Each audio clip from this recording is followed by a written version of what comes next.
Well, good morning. We're going to give another couple minutes for those still logging in. It looks like we've got about 45 seconds. In the meantime, I'm just going to small talk a little bit with our special guest today, Sue.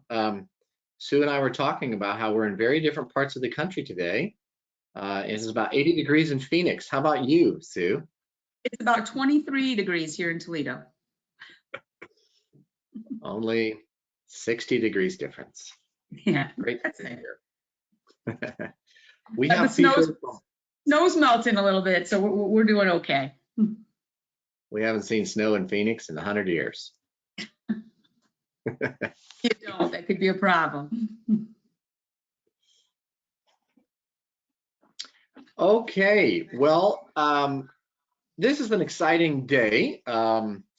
We are hosting a webinar series throughout the course of this year at BASE. It is the How We Do It webinar series. And the idea with this, we've had many partners reach out wanting to know not only from each other, but those that are interested in BASE, hey, what is it that your partners are doing? Social emotional learning is a new thing for many school districts across the country. So we're trying to help not only with our platform, but with also some expertise. So here you see the goal of this series is to share how BASE partners are changing student lives through their use of BASE. Lindsay, I believe that's on the next slide, forgive me. So what we've done is we have invited one of our partners, Sue Rowe from Toledo Public Schools. Sue partnered with BASE this school year, I believe it was. Is that right, Sue? Yep, that's correct, just this year. Outstanding. So, Sue, if you could tell the audience a little bit about yourself and how you came to Toledo. Okay, how I came to Toledo. I was born here, so born, raised Toledo, born and bred. So I've lived here my entire life. I work for Toledo Public Schools, and I am a proud graduate of Toledo Public Schools. So I'm well invested in the students and in our district. A little bit of background on me real quick is that I special education teacher from, I've taught from primary, kindergarten through third grade, 4th, 5th, and 6th. And my final year in the classroom, I was teaching emotionally disturbed 8th grade students. And at that time, one of our buildings closed, and I had, plenty of years experience, going into that, and I could have chosen anything, and I chose emotionally disturbed 8th grade men because that's what I wanted to do. And I literally came to their belly button and would walk down the hallway, but we learned how to build relationships and connect with each other. So through all of that, like the last few years of my teaching, we started exploring some social emotional learning platforms, programs, and different things. And I became certified as a responsive classroom trainer. Through part of that process, I did a short stint as an intern consultant. I jokingly say that they thought I knew what I was doing, so they let me train new teachers. So I did that for 3 years, and then was a teacher facilitator in our Office of Positive School Climate, which was a newly formed department. It was a department of 2, a colleague of mine who's now a very good friend, and myself, and now we're a department of 3. She's moved on, and I was able to move officially this year. I am the director of Positive School Climate now. So it's a little bit of my background professionally, and personally, I have an 8-year-old son. He's a 2nd grader, and he is my whole world. All right. Well, I said came to Toledo thanks to you and I's conversation from earlier. Sue was sharing that her story can be somewhat boring because she's lived in Toledo her whole life. But I love the fact that you're serving the very district in which you were educated. That is outstanding. Yes. So one of the things that caught my attention, Sue, when we first began speaking, is your signature line. And here we see a quote from Andy Hargraves: "A successful school has to engage all the people, the powers, and the capacities within it." Tell me more about what that means to you. Give me some additional context as to why you put that in your signature line. It really just spoke to me. I had never heard that quote before, and when I read it, I thought that's really where all change comes down to, is that we have to hear from all the people. And I mean, from the students to our custodial staffs, our building operators, our cafeteria workers. All of the people have to be involved in the conversation and discussions, and they need to feel like they have some power. I'm a big believer that it's belonging, significance, and fun. That's what we all want. We want to feel like we belong, that we have a significant role to play. And then going beyond that, for all the powers, I think we always talk about this elusive they. They said we had to do this, or they said we had. And so let's give names to who those people in power are and where we're heading, and they have to be on the same page. So I think that communication piece always speaks to me. And then our capacities is, just looking at, like, what do we have? What do we have to offer, and where are our gaps? I think a lot of times when I sit down with schools and we start talking about what their needs are and what we don't have enough help. Well, where do we not have it? Because we have a great partner network. What are we lacking? What is the piece your school is lacking to become successful? And in a district our size, we have 53 buildings, high school, our comprehensive high schools, and our elementary buildings, and some satellites, throughout that. Is every building's different. We found that a one size fits all doesn't fit all. There's not, there's concepts, there's pedagogy, there's strategies that work across the district. But when we start looking and narrowing down programs, we need to really look at what each building has and what each building needs. So that's why this quote speaks to me, and I like the fact that it gets out to everybody I send an email to. Can I camp on a word that you mentioned just a moment ago? You said connecting. We've heard a lot from our partners about the impact that COVID has had on the school's ability to connect with those students. Can you speak to how that's true for you? Yeah, I think that I'm a relationship person by nature. Before, like, social emotional learning was a buzzword, pre-pandemic, it's like those connections are so important that, when I first went to a brand new building, I was, engaged that I would go talk to the cafeteria workers. We became friends on Facebook. You make those connections, and then my students, who were challenging students, all of a sudden weren't having problems in the cafeteria because they saw the connection I've had. And then with in connecting with people that are at the district level in positions of power, I pride myself in building and connecting with those relationships so that when I say something, it's coming from a sincere place. And so I think that it's so important for us to be willing to branch out and connect with all the people. We need everybody's input in order to just move, to move the needle, and I think that's why I'm a big believer in that. That's great.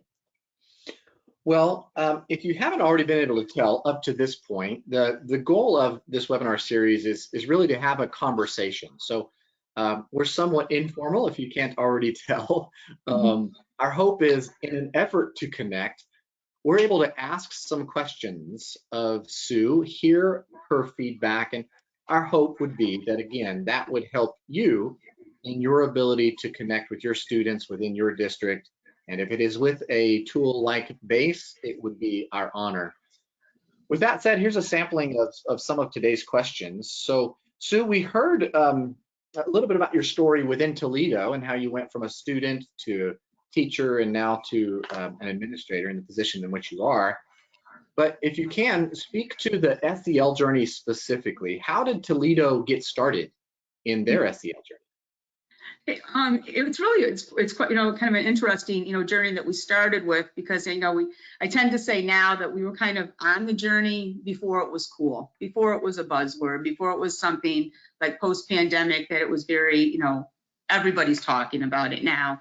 And, it makes me feel good, but I'm sorry that it took a pandemic to get us there. But about 10 years ago, it was actually a group from the United Way, our women's initiative. They came to the school that I was teaching at that time, and they presented a proposal about exploring some social emotional learning curriculum.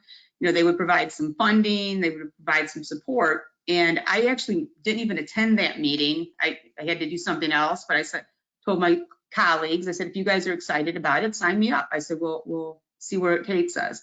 So sure enough, I came in and there was my name. We had signed up, yeah, we're doing this. That wasn't my signature, but it was my name. And I've never looked back since then. And what we did is we we perused the CASEL website. I mean, at that time we were, introduced to CASEL, the collaborative for all things social emotional learning. It's like a clearinghouse of everything. And we looked at a lot of different curriculums, and we kept coming back to responsive classroom as being the curriculum that just seemed to speak to us as an elementary school building. It didn't feel like an add-on. It felt like embedded practices that we could learn and do and implement. And the consultant that worked with us, I said to her, why didn't you just tell us to do this one to begin with? And she said, because you guys had to get there. We had to explore and look. And we found that, we weren't looking for just a lesson on respect that we could teach. We teach once and all of a sudden our students were going to be respectful. It was, we wanted embedded strategies and practices that we could do and use as the base, as the foundation of everything that we were doing. So we started that. We did some training, had different people be trained in our one building. That gradually spread to 4 or 5 buildings. Then it spread to myself and my another colleague becoming certified trainers in responsive classroom. So we have a solid elementary foundation on that. So that was kind of the beginning of our journey. And it's just continued to grow with momentum to the point now that 2 of my 2 colleagues that work with me, they've created a 4-part PD series based upon those practices, such as a morning meeting or a group meeting, having logical consequences, talking about goals, goal setting, and so we de-escalation strategies and practices. So we've taken the best of all the research-based practices and put it into a package, because what we want people to realize is that it's the changing of mindsets that needs to occur. I mean, I've had many teachers throughout trainings look at me after a training and say, you didn't tell me you were changing me. And that's built our foundation, and then we've continued to move from there. So you mentioned at the beginning of that answer that you were doing it before it was cool. How do you feel like SEL has changed in those 10 years? What's the progression? I'm assuming it's been for the better, but maybe talk through what's that 10 years been like and why is it so much better today? And then maybe even more, like, what are some of the improvements you could foresee in the next 10 years to how SEL changes? Yeah, I think, some of the big improvements are, I think staff's relationships are better in schools that have embraced the practices, because you can't embrace the practices without that, permeating throughout your building. I call some schools, good morning buildings. You walk into the building, it just feels better. The students, you say good morning to a student, they look you in the eye and they say good morning back. Teachers are having friendly conversations with students in a real natural. There's a feeling that you get when you go into theirs. Whereas other buildings that haven't embraced it to that extent, you say good morning and they're like looking away, like, why is this lady talking to me, type of things. We're trying to build that up. And I think that over this journey, one of the biggest takeaways that I hear from a lot of teachers throughout the district, administrators, is that we're still talking about it. I mean, we've been known, like a lot of districts, we try something for a year, we don't see the big changes that we were expecting to see, so we move on to something else, and then we move on to something else. And I think that what I hear from people is like, Sue, we're still talking about social emotional learning best practices 10 years out. You were talking about this 10 years ago, and we're still on that same page. So as a district, that yes, it took the United Way's kind of push to get us going, but as a district, we've embraced it, and with money, with our dollars, and with the investment of a department that now it's a department of 3, but it didn't exist 10 years ago. It's a department that social emotional learning, we've adopted the SEL standards from Ohio, have been adopted by our district formally, and we're wrapping services, and it's taken a precedent in our district this year, more so. But I think they realized we had built a pretty solid foundation leading up to it. And now we've gotten the low-hanging fruit. We've gotten the people that this is just given words to what they've done. And we've got those people that were kind of on the sidelines, but realize we're still talking about it. And now we need to, engage the people that have been just holding out, thinking it was going to go away. Sure. So over that 10 years, I'm assuming as we see on our screen here, this next question of the hurdles that you cleared. One of the things that I'm excited for those taking part in today's webinar is to hear, particularly if they're brand new to their position in an SEL or with an SEL title potentially, they're likely going to be needing to clear some hurdles that they haven't yet seen, and maybe some that they already do foresee. Can you speak to those that you had to clear as you were beginning your implementation journeys for social emotional learning? Yeah, I think, like I said earlier, the biggest one is just that mindset shift. I say it because it's not just, it's a big one. A big hurdle that we have is just, changing people's mindsets to the fact that we're teaching children, we're teaching young adults, we're not teaching curriculum. I think that so often, teachers will know their math curriculum or they know their reading curriculum, but unless I can connect with a student, or whoever I'm presenting or teaching or training with, in some personal way, it's lost. And so I think one of the biggest hurdles is establishing those relationships with the key people, with the decision makers, with the stakeholders, whether it's at a building level or a district level, is that everybody has to be of one accord. There has to be that conversation that has to be had, moving forward. I think a hurdle, like any other thing, is it's money. It's the money, and you have to invest in getting it done. And without seeing, you're not buying like a set curriculum that goes, to this direction. It's buying the whole pedagogy. That's buying it all. And I think that sometimes that's real hard and difficult for us to see because we don't have that tangible that they can hold on to all the time. It's more of a over time that it has to develop. And I think, another hurdle is just, like I said, it's mindsets, it's the money, and then it's just realizing the time commitment, that you're not going to see those results immediately. It's over time that we're building this and that it's worth building.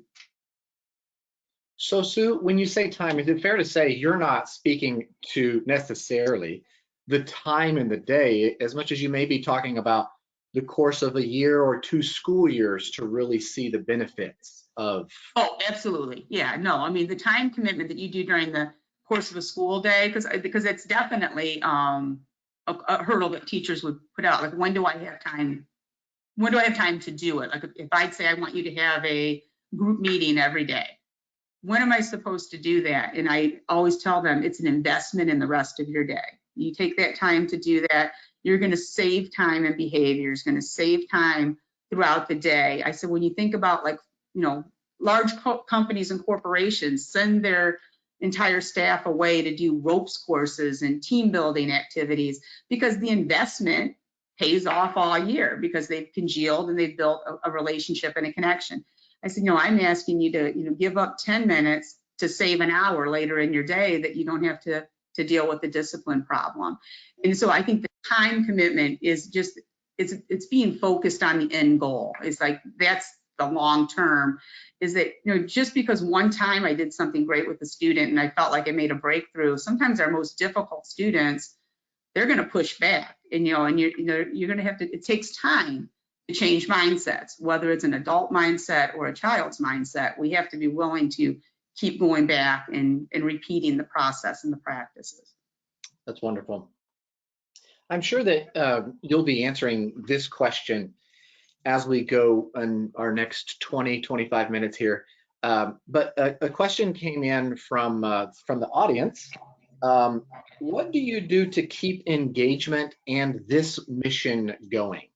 Are there specific practices to not just help with the engagement, but keeping the mission alive? We do a lot. We do a lot of different things, to keep the idea, is that now that I'm, officially in this position, I now have a seat at some of the decision-making tables. So that has been helpful. But prior to that, we established, two Facebook pages, one on positive school climate. It's all just made up of employees of Toledo Public School, and one on responsive classroom practices, where we put ideas out every day, every day or every other day. Sometimes it's just a positive quote, just keeping this idea at the forefront of people's minds. And then as a state, we've adopted the PBIS implementation, which is the positive behavior intervention supports. And so as a district, we have teams in every building. Every building has well, we call them a social emotional well-being team as of this year, but in the past it was our PBIS team. And that team has been kind of like, we've navigated through that team to get out the SEL practices, to bring professional development to buildings, to talk. So we realized that our little group of 3, we needed to get into all the buildings. So every one of our school buildings has a team that's dedicated to this work. And so that's another big thing that we do. And then we just try to keep, we have a positive vibes that goes into our weekly newsletter that's putting out strategies and practices, just trying to keep it fresh. When we try to, to mix it up, we do little contests throughout the year. So we do that tier 1 type team building, community building for the whole district. We're like the cheerleaders. And, when positive is in your job description, you just bring it. You bring it every time that you come. So there's lots of little things we do, but I think the big things is just getting your voice heard at a table. It's just to be able to do that. And then I think a real big push was PBIS, that we built PBIS and our social emotional learning together. So they built, when we built together, that they're inseparable. Nobody sees one without the other. A word that stood out to me in that answer was contest. I'm a competitive individual. Can you speak to give us maybe a couple, 3 or 4 different examples of contests that you do to keep this mission going? Okay, well, just recently, at the start of this year, like for January, when it came around, we're real big pushes on like goal setting, hopes and dreams, types of things. So our contest was that if you submitted a picture of your class's display of hopes and dreams or their goals, like on a bulletin board or Post-it notes, or that you had done it, they submitted those, and then we would just draw somebody at random, and they received cookies for their staff, or they would do something like that. And energizers or brain breaks, some people refer to them as brain breaks. Energizers, just, if you send us a video of your class doing a brain break, then I went in and I did brain breaks with their class. So they won time with me. So I was able to go in and do that. So we do a lot of little things like that. Like over Christmas, on our responsive classroom page, I posted a would you rather question every day. And so when people responded, and they'd respond to others, and then I used number generator and just, pulled out a name, and then I sent them a gift card for Starbucks. So it was, just trying to keep everything moving. And I can't send everybody a gift card to Starbucks, but this is a way to kind of engage everyone. I like the cookie contest. You lost me a cookie contest. So there are many folks, as I mentioned at the beginning of our time today, that are either just getting started with BASE or are interested to do so in the coming school year. You've spoken a lot about the many different things that you're doing within Toledo. Can you speak to how that applies specifically to BASE? How are you using it specifically? Oh, absolutely. So like I said, we built our foundation on those practices, and on the practices mainly on build on responsive classroom, but there's social emotional learning best practices across the board. And so we had that, but we knew we needed something else. And so over the summer, I was charged with finding a curriculum that was social emotional learning driven that could be implemented in our ISS classrooms, which is our in-school suspensions, for high school specific. So we kind of revamped our high school. It used to be more of just like a holding area. We put our students, there, and there was not like a real curriculum that they use. They would complete classwork, maybe have some conversation, but there wasn't a solid curriculum. So when I started that, I investigated I went to Castle again. Like I said, I trust their background. I think they vet their program so well, BASE being one of the programs that came up, and along with a few others. And then I reached out. I reached out to, and spoke, and BASE was very receptive to, talking and sharing. It felt like a good match with the BASE, with the background foundation that we were laying, that this would be another layer that could help with our, in our high school setting. So ours was driven over the summer with that charge. It's like, what can we do for our students that, and what it did is it meshed with my philosophy of that we have strategies and practices that we can do.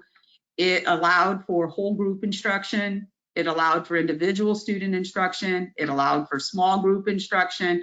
So the flexibility that we were going to have in implementing BASE, it kind of ticked all my boxes. I mean, it was part of CASEL, it did this, but even beyond that, I gave, you know, our teachers, the teams at each of these high schools, our 7 high schools, a list of 3 different ones that I did vet and look at.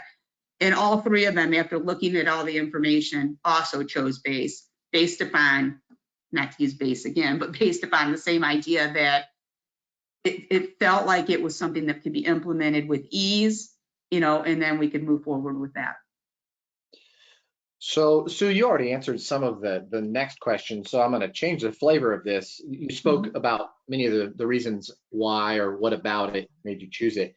Maybe a question, just understanding some of those that we have taking part in our time today is, as you think of whole group instruction, how is it that your teachers are not just finding the time, but for those that maybe SEL is new to them, how are they utilizing BASE for a whole group instruction tool or as a whole group instruction tool? So we have a couple of our teachers, because like I said, we're using it pretty much on a smaller scale right now with our ISS teachers. But what they do is that they find that disorderly conduct or anger is typically why the students are in there. So instead of having each student do a separate unit, what they're doing is they're projecting the lesson up, they're showing the video, they're having a group conversation about the topics that are presented, but it's all right there for them. So, you know, we had one school that, you know, it was a little bit late. It was hard for them to shake off the we're just finishing the work that the teacher sent down and that's what we have to get done. And they realized that, you know, they take that 5 or 10 minutes or 15 minutes to develop a lesson that they don't have to even develop.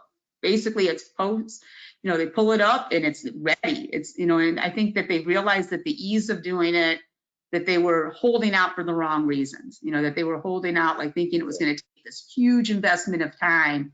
And they realized that, no, really at the click of a button, there was the lesson. We can have a conversation about it, you know, and then we can still go back to doing, you know, the work that was sent down and the things that they have to get done because they are assigned there all day. So I think that, yeah, so I think they found that it's easy to, it was easy to implement, you know, and there were people that even with the holdouts are now realizing that, you know, whole group instruction is, you know, is easy to do. I mean, it's easy to monitor. Not as hard as they may have thought, right? No, exactly. I think sometimes in our head we get intimidated, you know, by this idea, and then they realize that, and the conversations are very easy because the conversations are things that we've all dealt with. I mean, social emotional learning is not just a student thing. You know, we've all had moments of anger. We've all had moments where we've needed, you know, to have a conversation and discussion about. So sure. So I'll use a name that I know you and I both are fond of, Kathy, our team member from the Exceptional Services team. One of the reasons why I continue to be reminded of our partnership is the impressive data that your team is getting out of BASE that speaks to really beyond whole group instruction, to the fact that you have students that are logging in as individuals, I would assume before or after their whole group instruction. So can you speak to the difference between when a teacher delivers it and when it is student led? Is there a preference? Is it based on the student? When is it one and not the other? I think that what they found is that it's just kind of the flow of the day. You know, I think that the students, you know, are giving us good, you know, good data, good information. I mean, they seem to be responding well. The topics are timely. What they're looking at is something engaging to them. So that, you know, and these are students that are difficult students. I mean, they're not in the ISS because they are, you know, are doing everything they're supposed to do. So they have issues and concerns. So the fact that they're able to engage, and I think when they're choosing between the two, it's kind of almost like on a day-to-day basis, that it's like kind of the flow of their day. Like I know I have one teacher who really likes the whole group conversation. So she does that pretty much every day. It's just part of her plan. And then I have others that they dabble in it, but they find it more effective just to kind of like look and let the students engage in it on their own. So I think that it allows for that teacher autonomy. We've allowed for that this year. And then I think that when you speak of Kathy, I mean, she is, yeah, exemplary. I mean, she's always there to answer my questions, and I told her, I said, with all these other initiatives and things that we have going, sometimes I can't pull out that data. So she, she takes a harder look at it, and we've looked at it, and we realize there's some things and changes that we can do. It's new for us this year, but, we would like to, continue to grow with it, because I think there's a ton of potential there. Excellent.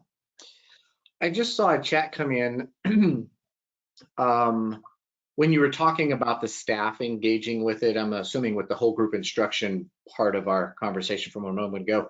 The question was, what feedback has the staff shared about those conversations? And I think the context of that is more about the staff's level of confidence to have those discussions.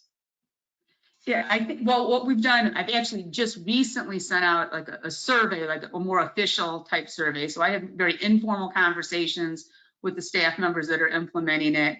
And again, it's just that they're at ease with the conversations once they took the leap. I think initially they were afraid that discussions would go into a much deeper level than they felt confident and able to talk about.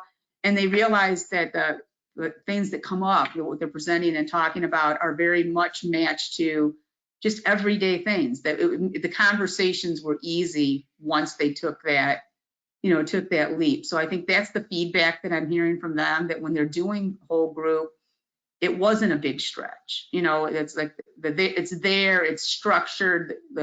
And a lot of times they even found like the conversations after one or two questions just took on a life of its own within their group. So it took on that autonomy. So understood.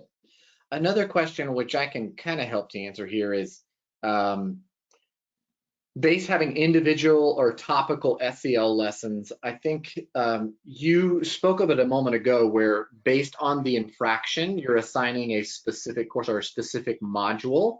I don't want to put you on the spot and tell you which module are you assigning more than the others, but maybe the better question is, how has the expansive amount of modules been of benefit to you in your ISS settings?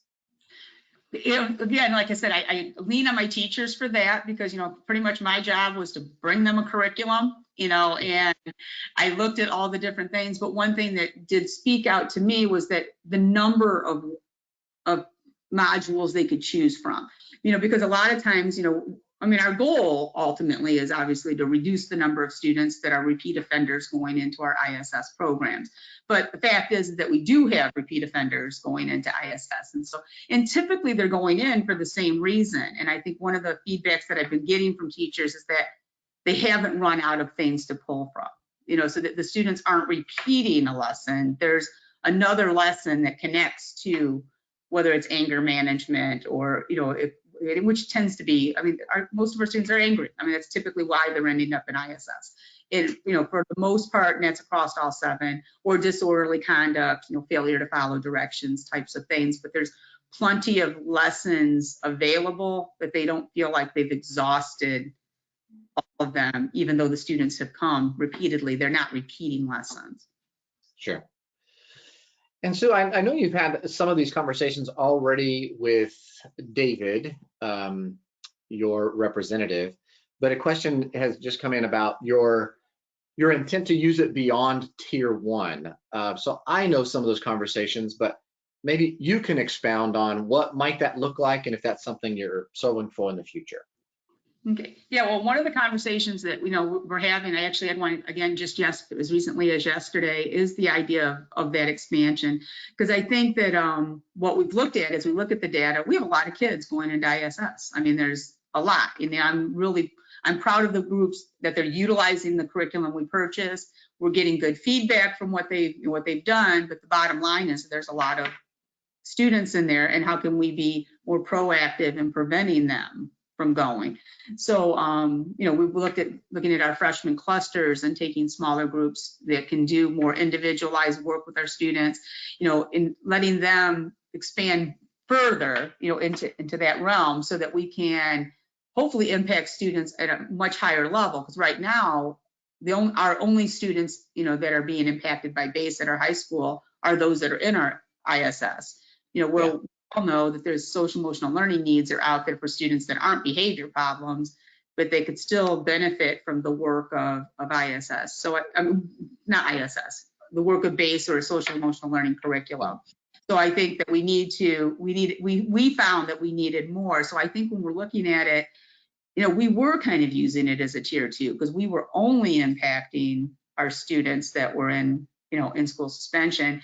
So we're really kind of like trying to backtrack and make it more global on a tier 1 level where all the students are getting some instruction with it, and then moving forward with a more drilled down approach in our ISS versus the global. So going more to a prevention versus an intervention implementation. Exactly. Yeah, great. Excuse me. And there was another question about the time of day, and is this to all teachers? I think you spoke of that just in the context of ISS, but I'll give you an opportunity. Is there a specific time of day in that ISS setting where this is used, or is that up to the teacher with the autonomy you were speaking of? Yeah, that is definitely used by the teacher at the teacher's discretion as to when they use it. We have encouraged it to be the start of your day. We've encouraged it to be, because a lot of times then things, get going, you get going and doing different directions, and then then it gets missed, it gets pushed aside. So if you make a commitment that it's going to be how you start the day with the students, then you're not risking losing it later. So we encourage it to be in the morning, but we do give teachers autonomy as to when it fits best into their schedule. Very good. So the exciting part of our job, our service here at BASE, is hearing about the impact that this has on students. So our final question, and there may be others that spur off of this, but where do you feel you've had the greatest impact with BASE to date? I think our biggest impact right now is just because it's in our ISS and it's in our high schools, and high schools are different. It's there's a different mindset with our high school staffs versus our high school students, because they're young adults, and I think the high school teachers are driven by knowing their curriculum. So I think that with BASE for us this year, has been able to empower our ISS teachers that this is your curriculum. We want you to know this curriculum and own this curriculum. And it's allowed for adult growth. I think that for us this year, it's been the growth of our adults in realizing, that we can do this. We can have these conversations at a high school level, and we can take this and grow it into bigger things. So I think that the biggest impact is just in the climate in general of our buildings, and in our adults feeling like they're empowered to be able to have this conversation and move forward. And then my goal being then is that I know students are being impacted, but we have to impact our adult audience first. And then with next year being the goal of where are we seeing it with our students and moving forward. So to wrap it back to one of the first questions that we camped out on was that idea of connection. It sounds to me as though tools like BASE are helping you see a connection between the teacher and the student. Is that fair to say? And if so, how would you expound on that? Oh yeah, no, absolutely. It allows us to, to see, when you're dealing with social emotional learning, again, it is about those, connections. So how can we have, conversations that, issues that I deal with in an adult or as an adult are very similar to the issues you deal with as a student, that we just have different tools. We have different tools that we can, we draw out on, when you talk about road rage, for example, there's some of us are able to, we get upset when somebody cuts us off, driving, but we learn skills to calm ourselves down and, get off the expressway. Most of us do. Some people decide they're going to chase that person down. So it takes a while for that, those connections to work, but realizing that our students have some of those same issues. There's a professional development when we do it that we ask, the question we ask is, why do we speed? And I have my adult audience generate all the reasons that they have for speeding, and, they're going to beat the GPS. They're going to, they're trying to, beat whatever their estimated time of arrival because of the music. They have to go to the bathroom. They're running late. And then I changed that title to be Why Students Misbehave. And then we look at that list again, and all the same reasons fit. And so I think that it's clear, you know, we clearly make that connection that we're just like the students. They're not different than us. They might have different problems and different concerns. They just don't have the tools to deal with that now. And I think that I can point to my own son. You know, I was running late, needed him out the door, and he was upset with me because he wanted a different toy. And I look and he's staring out the window, and I'm looking at my time like, I go, what are you doing, buddy? What are you doing? We have to go. And he looks at me and he goes, I'm calming myself down. I'm thinking, make it quick. Make it quick. But I think that when you put these strategies and practices in place, it's about those connections. Again, it circles back to the same way I'm connected to my own son. I'm still going to have behavior issues. I'm still going to have things that we need to work through and deal with, but I want to provide him with tools to be able to do that. And I think that BASE has provided our teachers with the tools they need in order to start building those connections in a more genuine way. I've always said, I'm short, I make eye contact. I mean, making relationships with students was something I was naturally good at. But when I started implementing strategies and practices of social emotional learning, I was building relationships among my students, and that was powerful. When people start thinking about bullying and those concerns, is that we have to build, they're going to build relationships with or without us. And I think any tool that we can put in place that's going to help those be positive relationships is worth the investment. Well, Sue, I can't thank you enough for your time today. I think one of the themes that I continue to hear is that idea of connection, not only for you interpersonally, you're good at that, but now, as you just said, you're developing strategies to help other people do the same. And it is not lost on me, your passion for enabling others with the ability to connect. As you said earlier, with this pandemic, it has brought a need, or it is at least illuminated in a greater way the need for a focus on social emotional learning. I can't, again, thank you enough for having already blazed this trail and helping those of us who are maybe new to the journey, helping us clear some of the hurdles, as we spoke about in the beginning, and then look at the time. This isn't an overnight thing. It is a process. You're someone that we can look forward to, or look up to, I should say. So thank you again for your exemplary usage, not just of BASE, but just of why social emotional learning is so important. For those of you who are interested in BASE, feel free to visit our website. We'd be happy to answer any questions that you might have as to how we could help you in the same way that we have Sue, or maybe more ways. We hope you have a wonderful rest of your day. Again, Sue, thank you so much for your time, and enjoy the cold weather in Toledo, Ohio. All right, you guys try not to get a sunburn or anything. Thank you. Thanks, Sue. Bye-bye.